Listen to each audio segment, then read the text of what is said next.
The new Modern Warfare 3 Season 1 update patch notes are now live, and we're going to be going over everything that changed in the new 1.34 update. Now, before I get into that information, thank you guys so much for 300,000 subscribers. That is a massive milestone.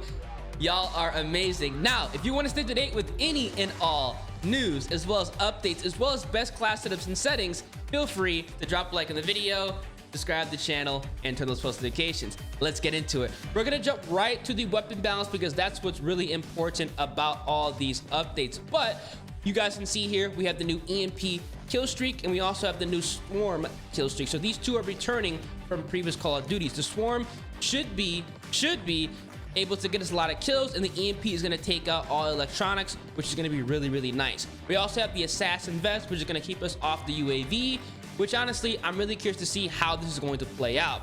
Now, obviously, we also have weapons within this update. We have the Ram 7 assault rifle that's returning for Modern Warfare 2019. We have the XRK Stalker sniper rifle. It's going to be a 50 caliber bolt action sniper. I am beyond excited to go ahead and use this. And we also have the Storm Ender launcher, which is actually essentially an EMP cannon. It cannot kill people. I honestly thought this was gonna be able to kill people. It looked like a shotgun from the pictures, but this is gonna be destroying equipment. So if you thought you could go around blowing people up, unless they're next to a Claymore or a Prox Mine, that's not gonna happen.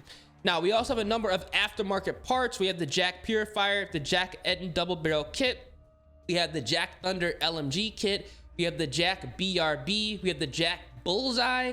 We have the Jack Glassless Optic. We have the Jack Signal Burst. We have the Jack Beholder Rifle Kit. And we also have the Jack Headhunter Carbine Conversion. They went crazy with those Jack weapons, but we are going to be going ahead and looking at the weapon balance here because this is what's going to be interesting. But also, you guys can see here, they do actually have some changes to movement. I know I was going to say weapon balance, but this is actually pretty much important because it kind of ties in with weapon balancing and obviously gameplay. They did go ahead and nerf snaking, which was a mechanic that allows you to kind of peek a head glitch or cover very fast to the point where you would not be able to be taken out. They went ahead and nerfed that down, and they also added a stamina bar so you can kind of see exactly how quickly or how slow your tactical sprint is being kind of replenished. Now, here's the weapon balance. This will be really important here. Weapons and attachments decrease hipfire spread penalty incurred when firing and moving for all submachine guns. Okay, that's pretty interesting. I thought we were gonna go ahead and buff all the submachine guns, but you can see here under the assault rifles, they adjust the MTZ 556, increase maximum hipfire spread while standing by 10%. They increase maximum hipfire spread by crouched by 6%. Increased hipfire spread penalty incurred while firing by 10%, increased hipfire spread penalty incurred by moving by 4%. Now, for the MTZ Natter Heavy Short Barrel, they decreased hipfire spread benefit by 5%, and for the Bruin Thunder V9 stock, decreased hipfire spread benefit by 6%. So it's pretty interesting. They essentially nerfed the MTZ 556 if you were to try to make it a submachine gun, which realistically nobody was. So we're in the clear. The MTZ 556 is still going to be one of the better assault rifles to use in the game, and I'm really happy they did not go ahead and destroy that weapon. Now, they actually adjust the BAS B, increase damage multipliers and semi-auto fire type to intended values. Lower torso is going to be 1 to 1.2x. Arm and hand is going to be to 1 to now 1.35x. So they went ahead and buffed up the BAS B if you were to put it in semi-auto mode. Now, I'm actually gonna go ahead and try this out in semi-automatic mode. Let me know down in the comments if you guys have. Does the BAS B get 2-shot kills to the head if you put it in semi-automatic mode? Because honestly, if it does, that could be like a Cronin Squall situation where the gun theoretically might be better to use in semi-automatic mode, especially if you can land a 2-shot headshot. The gun already has pretty good capacity, so if you can go ahead and run a different attachment instead of running an ammo type, or I should say a magazine type, because if it's a 2-shot to the head, all we need is 20 bullets in semi-automatic mode. We're chilling. Now, the Sidewinder, they did go ahead and adjust this weapon. Decrease aim down sight time from 280 milliseconds to 265 milliseconds. So they essentially went ahead and buffed it. This is going to be a buff if my wording and reading skills are correct. Tempest Predator Precision Barrel, increased gun kick control benefit by 5%. This is a buff. Huntsman Series R integrated suppressors is a barrel, increased gun kick control benefit by 7%. And the RB Borelius grip, they increased gun kick control benefit by 5%. So they went ahead and buffed the Sidewinder. That's definitely a buff because there's no way they would nerf this weapon. It's a battle rifle. People really aren't running battle rifles besides the BAS-B. So the Sidewinder did receive a buff in this update. Now, we're talking about the submachine guns, y'all. Let's pray they did this properly because so far they did not touch the assault rifles how I thought they would, which honestly is a good thing. Let's be honest. Now the submachine guns, the Striker, decreased sprint to fire time from 110 milliseconds to 100 milliseconds. So this is going to be a buff. Decreased aim down sight time from 230 milliseconds to 215 milliseconds.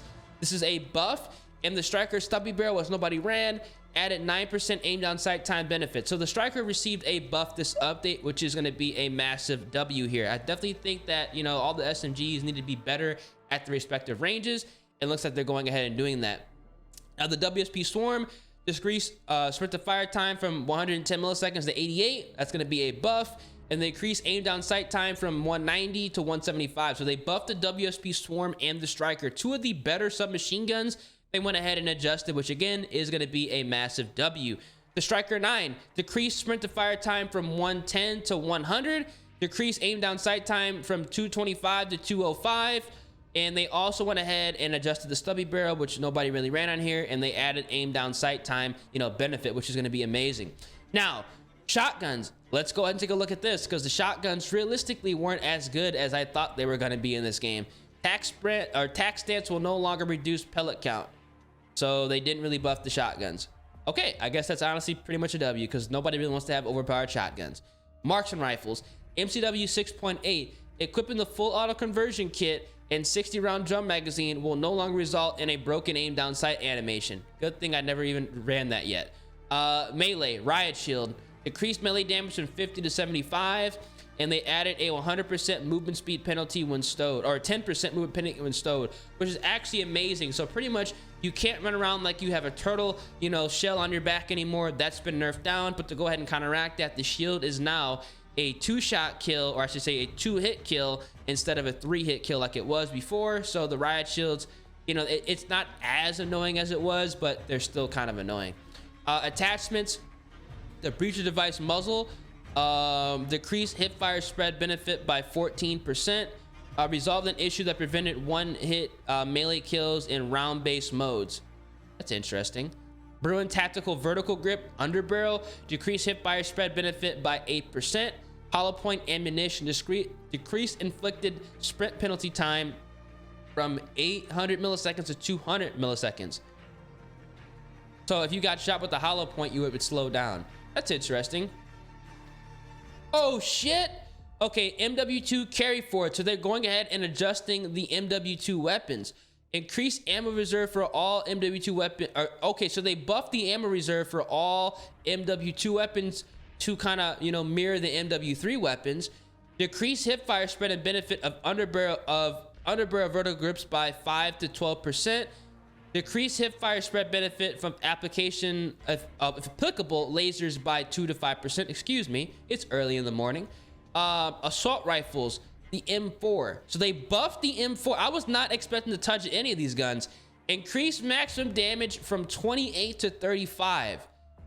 They did this to counter.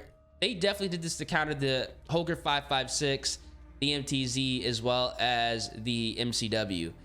Decreased head and neck damage multipliers from 1.37 to 1.1.